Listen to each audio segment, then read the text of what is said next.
Welcome, everybody. Welcome to our first official panel. The first one was a preliminary one. It was a test panel. And today we are talking digital Schmigital, marketing print to millennials. This is a big topic at the show these days. Millennials are a big topic. We have Christine Alexander, our token millennial, on the panel today. Maybe perhaps setting some people straight, giving some ideas about things. But let's just start off how I've been starting off every panel with just a basic overview of who you are and what you do so people understand. Christine? I am Christine Alexander, and I'm the Chief Geek behind dreamingncmyk.com. I also help graphic arts, or members of the graphic arts industry, manage marketing and build online communities through social media and blogging. Thank you. Jeff? Good morning, everybody. Good morning out there. My name's Jeff Dowd. I'm with Hewlett-Packard, and I run the business development group at Hewlett-Packard for the Americas. Thank you. Yeah, take that one. Good morning. My name is Kevin Humina. I'm CEO at Chili Publish. And for those who don't know what Chili Publish is an online document editor that can be used in your cloud solution. And good morning, everybody. My name is Mark Johnson. I head up marketing activities for our Inkjet Web Press as well as business development for Inkjet Web Press. Thank you so much. Okay, Mark, let's actually start with you if you don't mind. Should you have a millennial marketing strategy, and should it be different than your overall marketing strategy? If yes, how? And if no, why? Okay, that's a very interesting question, because when we look at some of the studies and some of the direct mail spaces and some of the book publishing spaces out there, we're finding that millennials actually have a higher value of print than we think they do. When we look at some of the textbook applications in colleges, when there's a choice between a tablet-based book or a real book, what we're finding is there's a higher value placed on the book. In a couple of direct mail studies that I've been a part of, we've done tests where the person receiving the mail actually has a higher they perceive it to have a higher value, a higher investment in them by getting a piece of physical mail versus a piece of digital mail. So with that kind of premise out of the way, is there a difference in your marketing strategy? No, I think it's a piece of your marketing strategy. So it's the same message. It's the same message, and it's also making sure that you've got everybody covered. It's making sure that when you want to get the value proposition out, I can't hear you. Does the value proposition differ whether it's a millennial or whether it's an old fart like us? No, the value proposition is the same. The messaging, it's a piece of the puzzle. So print, digital, they interact together. We're also finding that direct mail and email coexisting work really well. Email can drive response rates from a direct mail piece. Direct mail can remind people to look at email. It's all a big piece of the puzzle. They all work hand in hand. So, Chili, do you change your messages depending upon the age group that you're marketing to?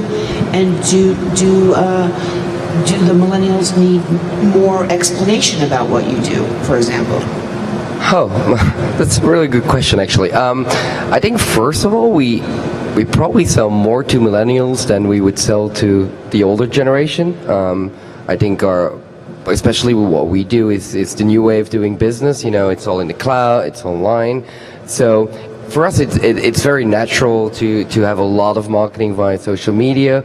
And myself, not being that old, still being pretty young myself, I see it myself actually, like all of my friends, you know, where we all have digital cameras, we take a bunch of pictures, and then we come back from vacation. And then we're like, oh, can you show me some pictures of vacation? And so people go through 1,000 pictures, and you're like, after 2 minutes, yeah, okay, never mind. I mean, there's no explanation. Sorry I asked. Yeah, sorry I asked. So what I see a lot of people doing now is that rather than doing that, they upload a bunch of pictures, they select 40, 50, they create a little book, and they just put it on the table. And when people come over, you know, you grab the book, you browse through it, and that's, for me, it's a good application of how modern people, you know, or millennials actually will work with both print and digital. So do we communicate differently? No, because we want to be the next generation software. So I think our marketing strategy is quite equal to anybody that wants to see it. And if you're not out there, if you're not on the web, if you're not digital, then you're probably not interested in our software, to be honest. Right, thank you. And Jeff, does HP Indigo make any considerations for millennials in their marketing materials? So in our marketing materials, today, no, right? Because today, a lot of what we do from the Indigo side is we're marketing to the print services provider, right? But that's not to say that the print service provider should not be marketing to millennials and in the correct fashion. Correct. So if you're talking out to the brands, the enterprises, and mostly the ones that have been around here for a while, they are absolutely looking to how do I talk to the millennials and how do I talk to them correctly and how do I make it relevant for them. For us, and something that's very visible today is the Budweiser cans that are one-off Budweiser cans, and every single one is a collector's item. And they're going around with the music festivals that they have going around the country right now. But those, that is to say we're different. It's not a Bud Light can that is the same. You're all different. The Bud Light cans are different.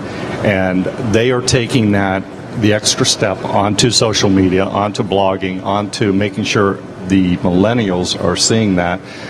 So that message absolutely needs to be communicated out. That's actually a fantastic point, that you're working with the brands to help them communicate to this generation through your technology. I mean, that's actually a brilliant point to make, and every printer can be doing that. You have to. Every printer should be, right? As a vendor, we should be. We need to try and help educate as much as we can. We don't sell them presses, right? We sell them the ideas of what these presses can do. And then it is the marketers and it's the people with all the great ideas that can take it and stretch this further than we ever thought possible. That's what you have. Let me chime onto that because Jeff brought up a really good point. We're selling the enabling technology, but it's also incumbent on us and us as an industry, not just us as vendors, us collectively, to make sure that people understand what's possible. I get a lot of brands that I deal with that don't know what hey, you've got this amazing laser cutting machine. Half the people haven't seen it yet, so I think it's incumbent on us to show all these really cool things you can do. How can to integrate them?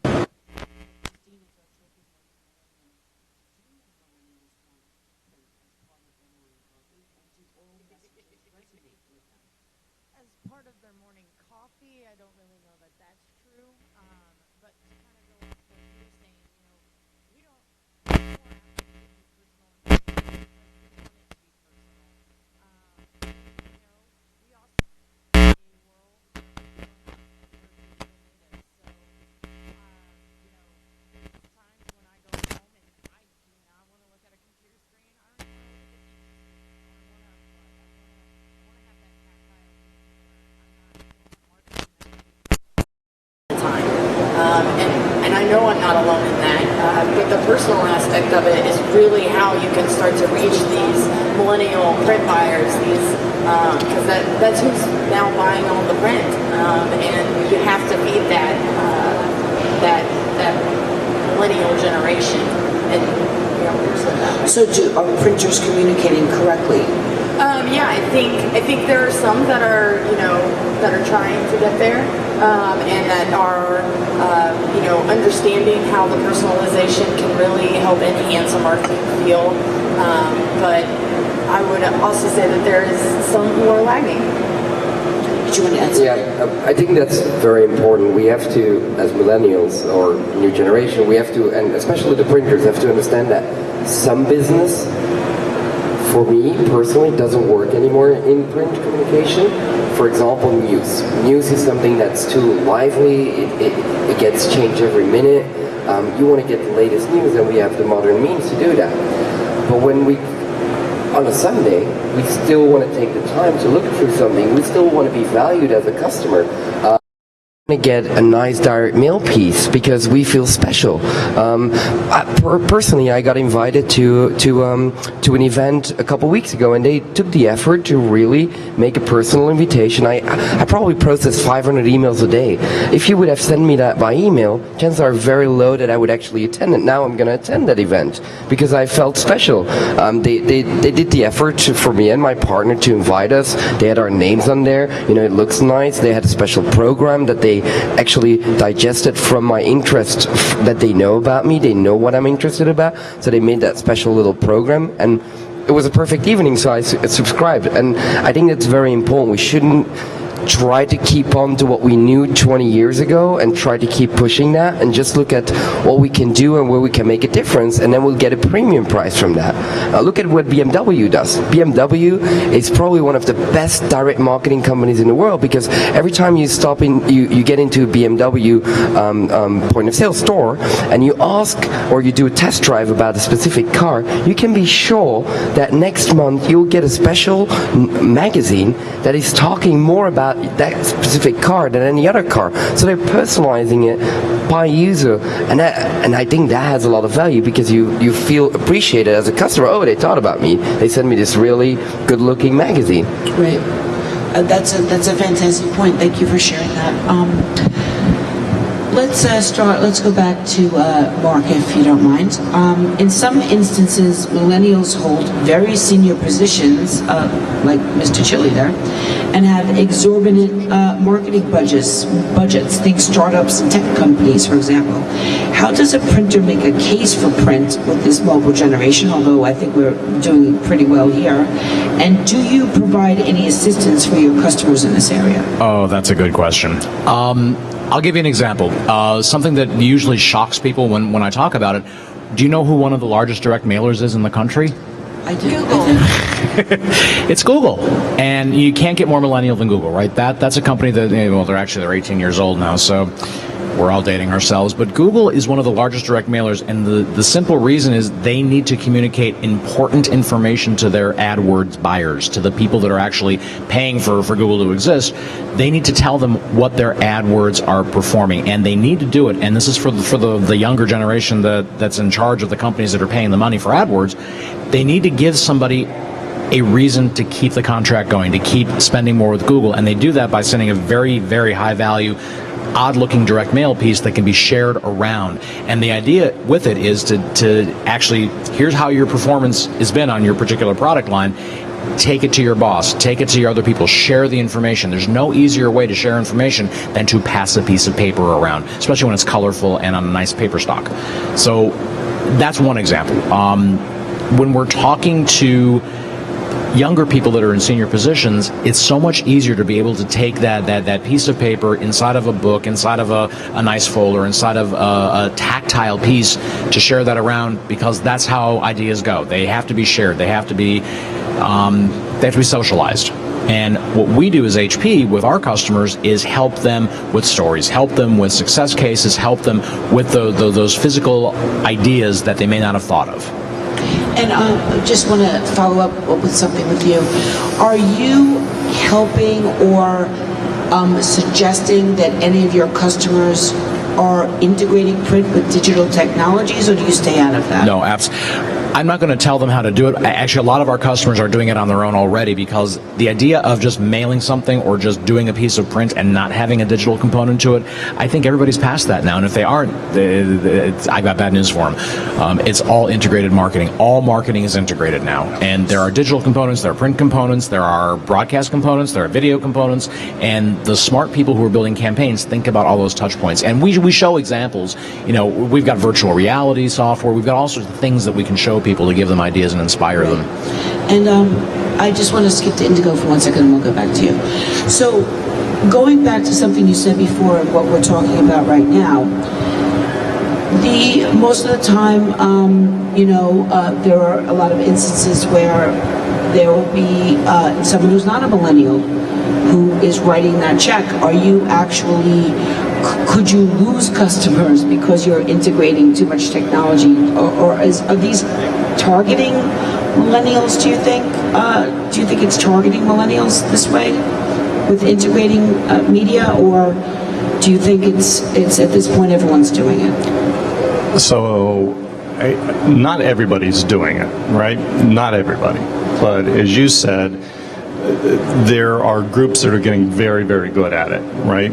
And in some cases, we're seeing a shift even in sales forces where younger sales forces are coming up because they have the need to talk to the millennials in a greater, better fashion.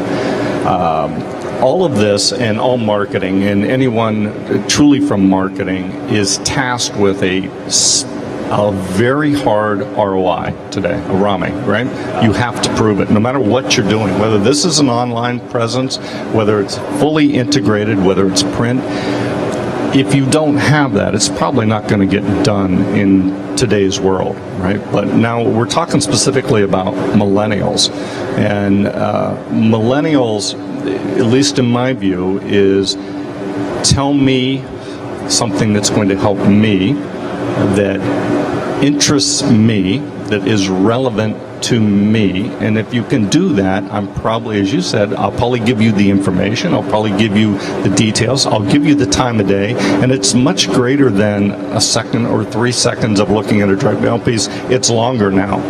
And if you listen to one of the TED Talks that talks about not only as you're coming about in life, you have your own persona and going through adolescence and on and on and on, you now have your online persona that you have to keep up, right? You have to keep up your LinkedIn, and that might be a little bit different than your Facebook or your Twitter, but all of these online personas. So to be relevant to people that are online with this day in and day out, right? To make it so that they're interested in something. Yeah, you've got to be thinking about how this all interacts with them to make something that is just so solid for them that they want to take action, just like he did. I'm going to the event, right? Right.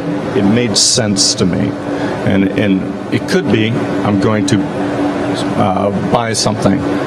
But when we look at the brand managers that are out there, and they're younger, right? And they control. We just met with a telecom. Out of all of their brand managers, they were all young, and they were all on their phone, and they control not millions but billions of pieces of print. They're not it's not a joke anymore. And by the way, their boss was only in her 40s. Right. Okay, but she controlled a lot of print. We've got to get good at this. Right. Chili Man? You're the chili man. Yeah, I've been promoted today. This might be a bold statement, but should printers be focused on customers that are not millennials or not at least understand millennials?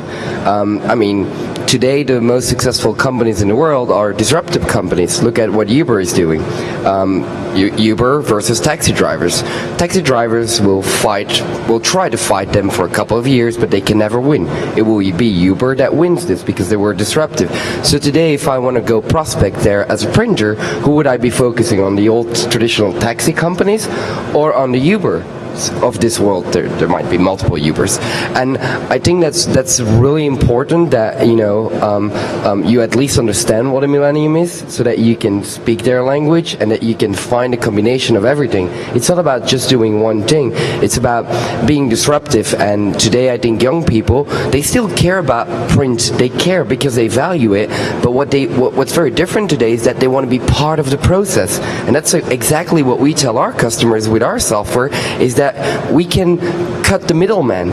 It's not like in the old days where I would send an email, I would send a letter, or I would do a briefing to somebody. They would come up with a mock-up. I would go there, I would, approve it, say, change this, change that. We go back and forward. It took 2 weeks to finish whatever I want. No, I'm a marketeer, I'm a customer, I want to be involved. I want to be able to do it myself. I'm smart enough to do it myself. I'm not just specialized in any specific thing. So as long as you can have people be part of the creation process or be part of the production or whatever you're trying to do, I think you'll find that it's much easier to sell whatever you want, and you'll actually get a premium price for it. Right. Because they have accomplished something themselves. Right. And I think you've also touched upon a couple times, you said something very interesting to me, that, and you did too, Christine, that you guys are willing to give up your information. I'm not willing to give up my information. I don't want anyone texting me. I mean, I consider like my cell phone my last piece of something that nobody can get to me. And every once in a while I get a phone call or a text, and I don't know how they got my information, and I freak out about it. But you're willing. Well, actually, I'm not. I mean,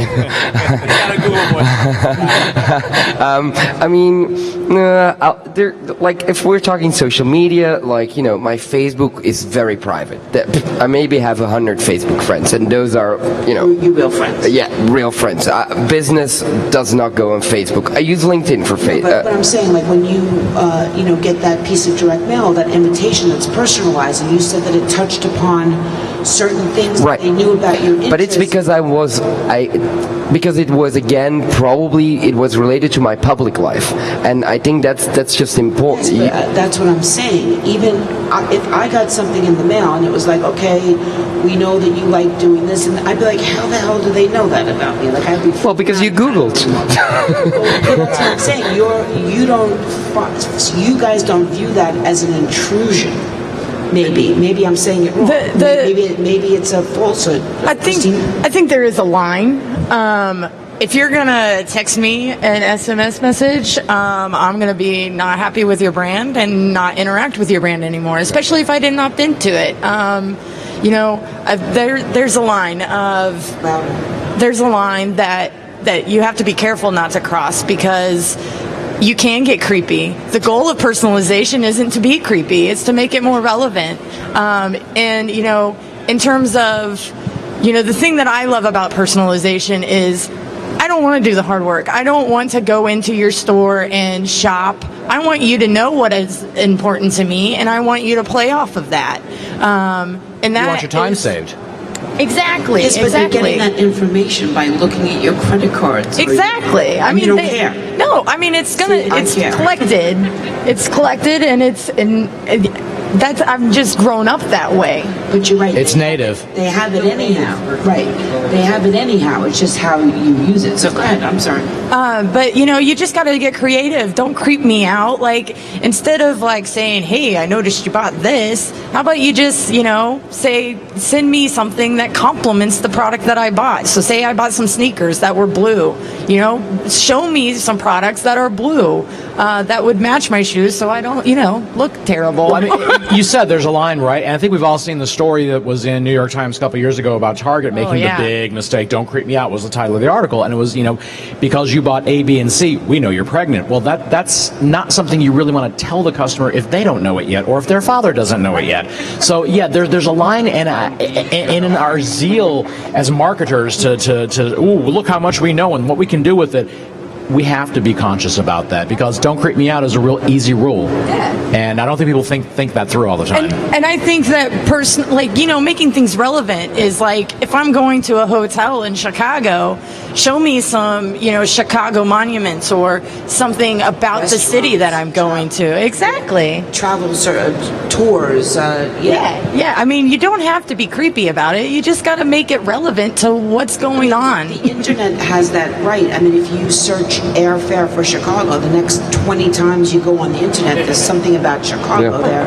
I mean, there are some companies out there that follow you around. I mean, I actually did a whole article about Nina Paper was stalking me. I mean, and it was showing up on crazy sites. I mean, sites that Nina probably did not want their ad on. And once I realized it was following me around, I started going to like crazy sites and I was taking snapshots of it. I'm like, here's a Nina ad on a porn site. Here's a Nina ad on a competition search. Here's so it could get a little weird. But this is actually a question specifically for you. How are printers getting it wrong, and how are they getting it right when it comes to marketing their products and services to your peeps? If you're not online, you're doing it wrong. My generation, we go online to research. We go online to find out what your company is doing. We go there to build the trust before we even have a conversation with you.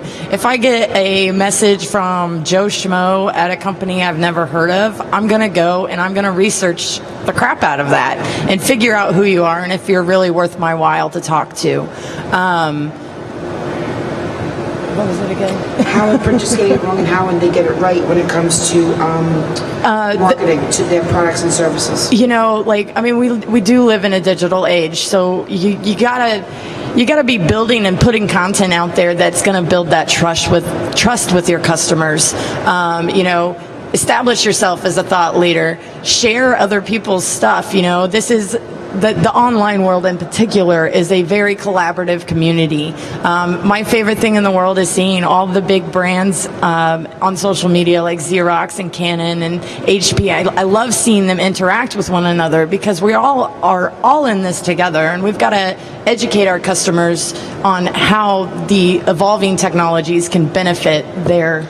And I think that's a great point that the millennials expect collaboration. They expect to understand if your product ends here, where does the next one pick up so that they have the complete picture. I think that's a wonderful point. So if you want to be going and pitching somebody and say, look, you should have integrated technologies, oh yeah, but I don't offer that, then you're not much of a solutions provider. You need to start bringing those people to these meetings. Also, as with data, I mean, the most successful printers now do not discuss projects without an IT person sitting with them who can explain the use of data, how to collect it, what to use that's not creepy, and then you, of course, need the expertise of companies like HP to come in and say, okay, now that you have this information, here's how you use our technology to get it out there in print. Yeah, and I think you're touching on a great point, and that I think everybody struggles with. In a previous life, not really, like 5 months ago, I actually worked for a commercial printer, and integrated marketing was my baby. I loved coming up with creative ways to communicate with my generation, with, any generation really. And a key challenge for everyone is understanding how to bring all the data that they have into a single silo to really understand that, I have this mailing list, but I also have all this buying history, and I need to figure out how to merge those together. And that is a huge opportunity for printers to really help their customers understand their data sets and help marry them together to make strong campaigns. And again, I think it's very important to dare to be disruptive. For example, it doesn't always have to be print, even if you're a printer. I think that's really important. If you're a bit, no, but it is, because I'll give you one example. We have a customer in the States. Their website is mycreativeshop.com. What they did is they created a subscription solution where basically small business owners can find a bunch of content. They can create brochures, templates, flyers, whatever they want. What they've decided is they said, you can print with us if you want to. We would love you to print with us. We do it well. We're fast. We're, good prices, quality, and so on. But if you really want, you can also just purchase a PDF and print it wherever you want. And I think the millennials actually like that. And we're always afraid of doing that. But what turns out is that the majority of the people, because they're lazy, actually just order with them. But it doesn't come off threatening. And, it ends up even that other printers go on their website and sometimes, create something there and download the PDF and print it for their customer. Right. So I think it's allowed to be disruptive, and it's allowed to be open-minded, and this is what a millennium, for me, I think expects from a service provider. Thanks so much. We actually have a question from the audience.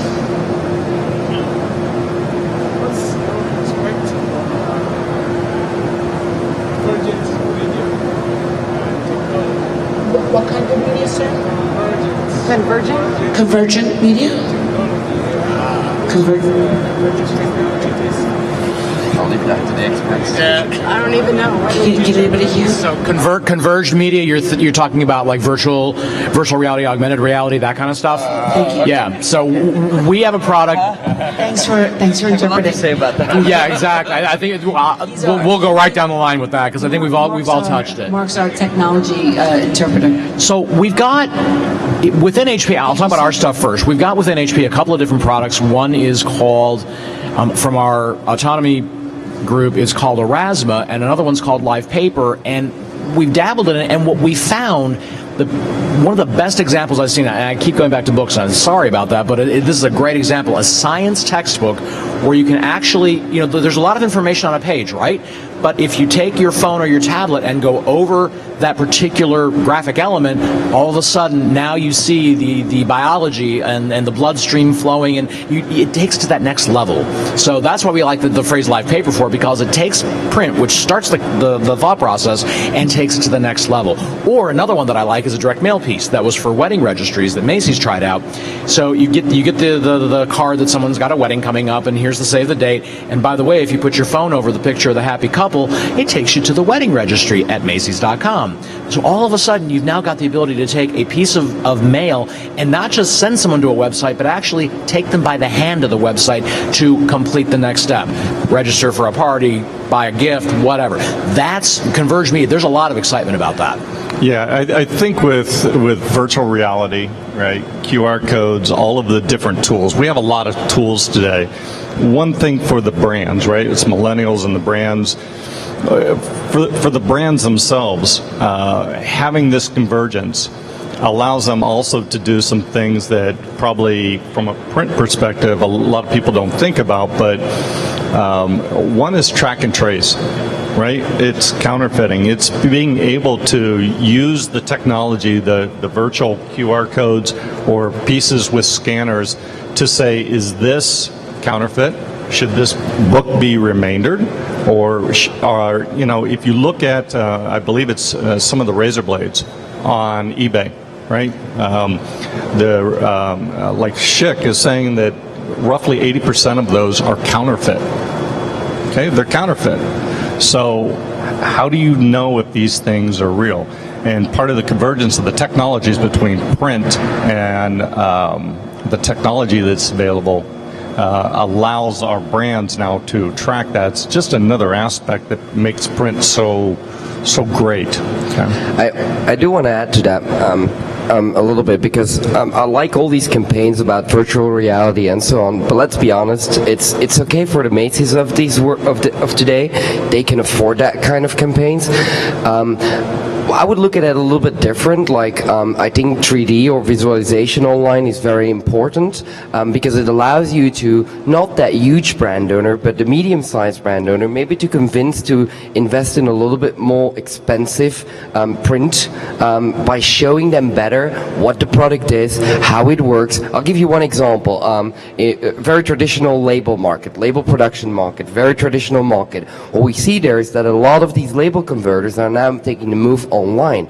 Well, if you're selling labels online, that's fine. You could compete on price. But if I manage to show it on my bottle how the label will look like, I can actually ask a premium price for it, or I can convince my customer better. So I think it plays on various levels. I mean, I like all these wonderful examples from Coca-Cola and, the Macy's and so on, but I think we also have to look at the real world, and there's 80% of the market that cannot afford these still today. Maybe in 10 years or 5 years it will be affordable for everybody, but there's other ways. There's smaller things that you could do, and 3D visualization or visualization in general is a very important aspect to that. My follow-up question is what is your advice to universities, training institutions on the training of the manpower for the future of convergence technology industry? Thank you, sir. This is actually a challenge that I've been going through for the last 3 years. I am the chairperson for Ball State University's Graphic Arts Management program, and they haven't changed their curriculum in like 15 years. And, they're having trouble pulling students in.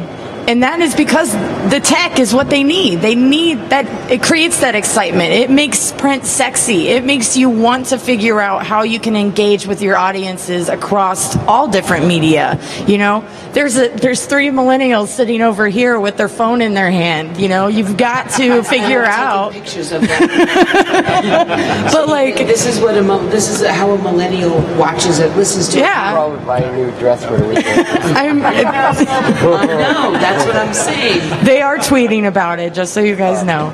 But no, like, you know, those convergent technologies. That's how they're reaching.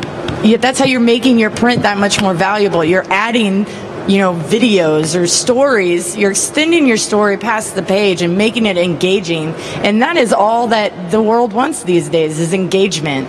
And going back to your follow-up question about, you know, educating them, you know, you have to learn about the technology, and you really have to, you know, have your students embrace it, help them build the program. That's going to take you a lot further than, I think, just being like, oh, take this cross-media course. I have no idea what that is, you know? Right. And that actually brings me to my last question, which is how can we educate and engage with millennials on the value of print and keep them interested so they become CMYK champions after Gen X is gone? So, Jeff? Yeah, you know, a lot of the education, if you will, and I don't know if it's really education, right? Because to me, to go out and try and go blah, blah, blah, blah, blah, blah, print, right? No, you've got to give them the stuff that really means something to them. So, you know, we talked about some personalization, but you know, the mass customization stuff that is happening out there, being able to do causal events, right? If there's a breast cancer awareness coming in, we have the triathlon in town, we have sporting events, right? But for the brands, this means moving their supply chain, right? So it's not so easy. There's a lot of things that the big people have to do to make some of these things work. So let me do product development, let me launch some new things, new ideas. Now we take it into market and we make it seasonal. We make it to certain ethnic generations. We make it, you know, specifically to millennials. You know, and now we make it even more applicable to the things that they're going to. But that supply chain also has to work for them to be able to put it on the shelf, pull it off the shelf, right? So on the what we would call the folding carton side or the flex pack side, right? So things that go on a shelf. You know, that market is moving, right? And that's where you see these big brands. The nice thing is that on that side of the house, any brand today can, I think, take advantage of it. Any brand could use our Mosaic software that Budweiser just did for 200,000 cans or 800 million Coke bottles and use it for 50,000, 20,000 a run today if they wanted to, right? But I think preaching to the millennials, no. I think we kind of have to show them. We've got to give them the things, right? And then now you're golden, right? It's not so much, you don't like to be preached to. I have a son, nobody likes, doesn't like it. Right. And by the way, you don't get up till, most of them don't get up till noon, right? And they don't go to bed till 4:30 in the morning. They don't go to bed. You saw the Motorola announcement, right? They're moving downtown here, right? But why? To attract the millennials that want to live downtown in the high-tech industry, right? Right. So, From a student standpoint, from an education standpoint, please include print as part of the curriculum. We're finding more and more kids coming out of schools, design degrees, design-centric programs, that everything has been refocused on online, and it becomes very siloed, and that's been a big problem. And some of the schools have gotten very, very smart about, you know, going back to including print, online, core marketing courses, but the whole breadth needs to be part of the program. And the print-centric schools, you know, the RITs of the world, they're also adding a lot of the digital content, so it has to be a holistic program. So that my beg of you is, as an educator, make sure that we include all the different technologies as part of the program, so that when the kids come out, they actually have that full, holistic, broad education. And we actually had one of the deans from RIT on a panel yesterday, and she made a very strong point that it's not just enough to know design, but if you have the added skills of knowing how to design for specific output devices, whether that output device is the internet or that output device is a press or a t-shirt or a button or a billboard, you are more valuable, period, end of story, because anything else, somebody has to take that file from you and make it work. If you can do the whole thing, then you're hireable. Chili, anything? You're good? You've been awesome. Okay, we just have a second left. If everyone just wants to give a little information about where they are at the show, how people can get in touch with you, if you know, the information's on your little table tents. So Mark, where's HP? Sure. We're easy to find. We're right at the entrance. So if you come on in there, we've got the entire world of HP print inside the booth. Everything from wide format to billboards to posters to packaging to direct mail to books, you name it, we've got it in there. If we can put it on a substrate, we've probably got something in the booth to show. And the Twitter account, the website. Oh, so you can find us at hp.com/go/ in my case, Inkjet WebPress, and I'll let Jeff give his. And on Twitter, we're HP Graphic Arts. I'm also at PrinterMark. Thanks so much. You have a couple of hours left to find us somewhere there, booth 441, and definitely check our website, chili-publish.com. Same goes for Twitter, chili_publish. You can find us on LinkedIn, Facebook, just search Chili Publish, and you should be able to find it. Thanks so much, Jeff. Yeah, and like Mark said, we're at the beginning, right? He gave you all the information. And I would also say for any folks online that want to talk to a live body versus, just a human, we call them. Yeah. They're good. They're good. Yeah. We like humans. On our website that Mark gave you, you can also, there's a phone number to call, and you'll come right in and start to talk with some people that can direct you in the right direction. Perfect. And you're at HP Indigo, correct? Yes. Mm-hmm. Christine? And you can find me online at dreamingandcmyk.com. My Twitter handle is at teeny_bop, like Martini, hold the Mar. And then Dreaming and CMYK on Facebook.